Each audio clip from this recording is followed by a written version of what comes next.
안녕하세요, 힘리입니다. 여러분, 저 결국 또 하나 질렀습니다. 바로 최근에 출시된 DJI 오즈모 액션 6입니다. 액션캠은 저처럼 유튜브를 하거나 일상을 기록하시는 분들에게는 빠질 수 없는 장비잖아요. 기존에 쓰던 액션 4는 리뷰를 따로 하지 않았는데 이번 액션 6는 조금 알고 구매하면 도움이 되실 것 같아서 이렇게 영상을 찍게 되었습니다. 오즈모 액션 6를 기대하셨던 분들은 저처럼 드디어 1인치 센서로 나오나? 하고 기다리셨을 텐데요. 아쉽게도 포켓3처럼 1인치 센서는 아닙니다. 대신 1.1분의 1인치 정사각형 센서로 출시됐습니다. 기존 액션4, 액션5는 1.3분의 1인치 직사각형 센서였고 숫자만 보면 기존보다 엄청 커진 거 아니야? 이렇게 생각하실 수도 있는데 센서 전체 크기는 커진 게 맞지만 정사각형 센서 구조 때문에 함정이 하나 있습니다. 저처럼 가로 영상을 주로 찍는 분들은 주목해야 하는데요. 정사각형 센서는 16:9 영상을 만들 때 위아래를 잘라내기 때문에 결과적으로 기존보다 실제로 사용되는 센서 면적이 살짝 크거나 비슷한 정도입니다. 전체 크기는 더 커졌지만 가로 영상 기준에서는 오히려 손해를 보는 셈이죠. 물론 이 구조 덕분에 가로, 세로 모두 같은 퀄리티로 촬영할 수 있다는 장점도 있습니다. 하지만 저는 액션캠으로 세로 영상을 거의 안 찍다 보니까 이 부분은 조금 아쉬웠습니다. 그래서 처음엔 그럼 가로 영상 품질이 더 떨어지는 거 아니야?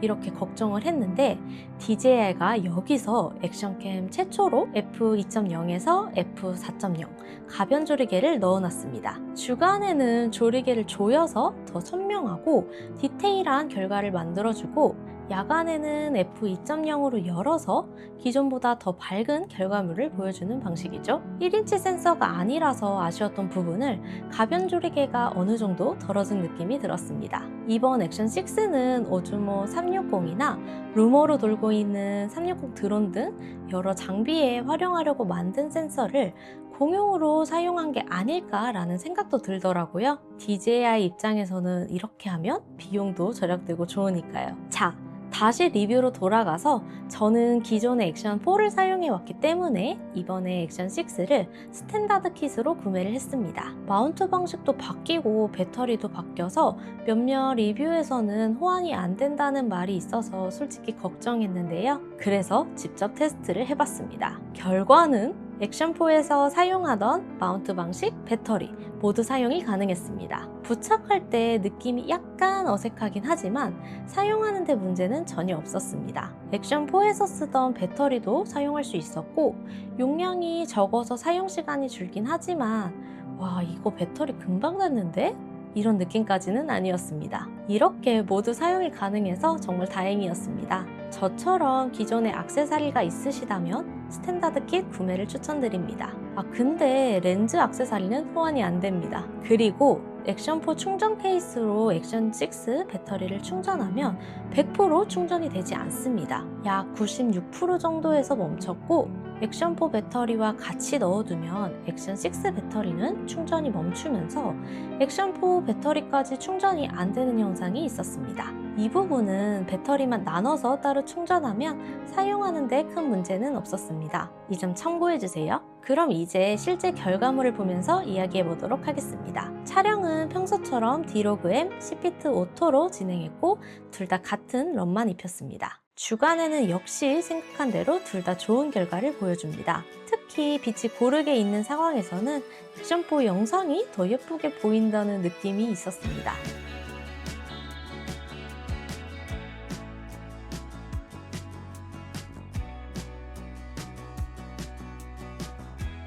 하지만 노출 차이가 큰 환경에서는 액션 6가 DR이 더 좋다고 해야 할까요? 안부와 하이라이트 노출이 모두 적절하게 맞아서 전체적으로 노출이 더 안정적으로 보여줬습니다.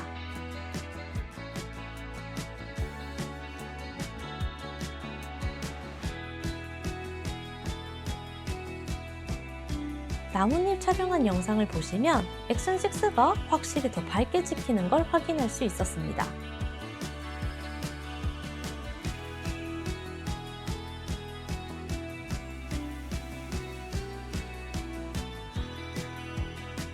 주간 흔들림 방지는 뭐 테스트할 필요가 있나 싶을 정도로 두 카메라 모두 좋은 성능을 보여줬습니다. 그래도 한번 같이 보시죠.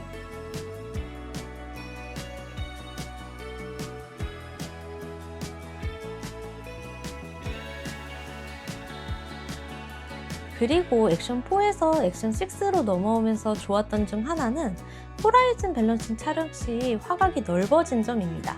기존 액션4는 화각이 많이 좁아져서 아쉬움이 남았는데 액션6에서는 약 15mm 화각으로 더 넓게 촬영이 가능해져 이 기능을 훨씬 자주 사용할 수 있을 것 같습니다. 참고로 호라이즌 밸런싱 촬영은 이렇게 막 움직여도 수평을 유지해주며 촬영해주는 기능입니다. 자, 다음은 야간 테스트입니다. 첫 번째로 밝은 야간 환경에서는 액션4도 준수한 결과를 보여주지만 액션6가 전체적으로 더 밝고 선명한 결과를 보여줍니다.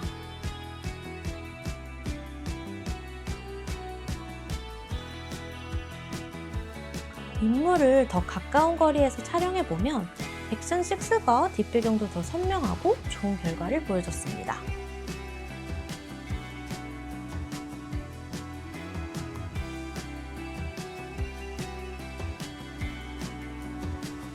빛이 적은 환경에서는 차이가 더욱 드라마틱하게 나타납니다. 조리개가 더 밝은 액션6가 확실히 우세했습니다.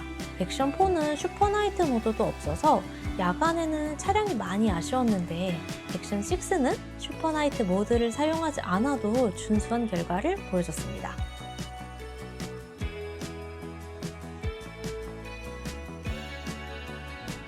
이어서 슈퍼나이트 모드로도 촬영해봤는데 비교해보니 정말 밝게 잘 찍히긴 하네요. 극도로 어두운 환경에서는 활용해볼 수 있을 것 같습니다.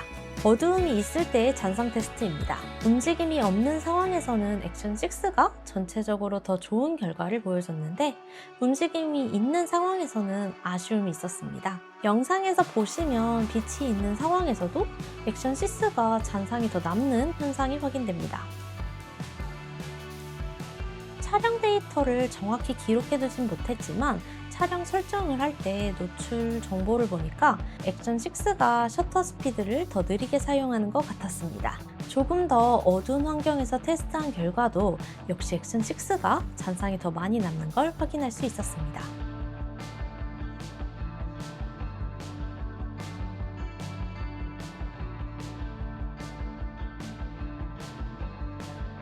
마지막으로 정말 어두운 환경에도 액션6가 잔상이 더 많이 남는 걸 확인할 수 있었습니다.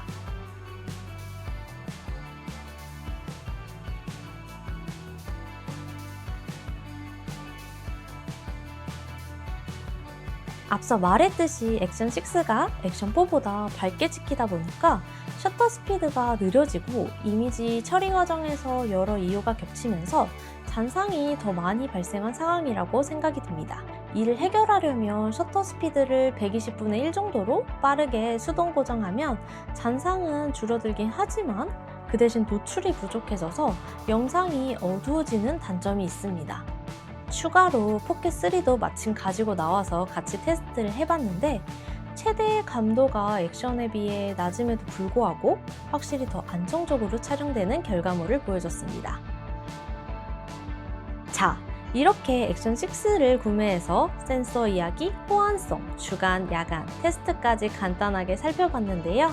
저처럼 액션4에서 넘어간다면 충분히 만족감을 느낄 것 같습니다. 전체적인 결과물뿐만 아니라 액션 퀄리티, 반응 속도 여러 면에서 확실히 업그레이드가 느껴졌습니다. 하지만 액션5 프로에서 넘어간다면 조금 고민을 해보셔야 할 것 같습니다. 가격도 액션6보다 저렴하고 저처럼 포켓3까지 가지고 계신다면 액션5 프로를 더 사용하셔도 좋을 것 같습니다. 액션6는 앞으로 펌웨어 업데이트로 더 좋아지는 걸 기대하면서 잘 사용해 보도록 하겠습니다.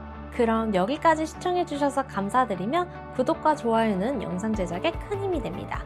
그럼 다음 영상에서 또 만나요. 안녕!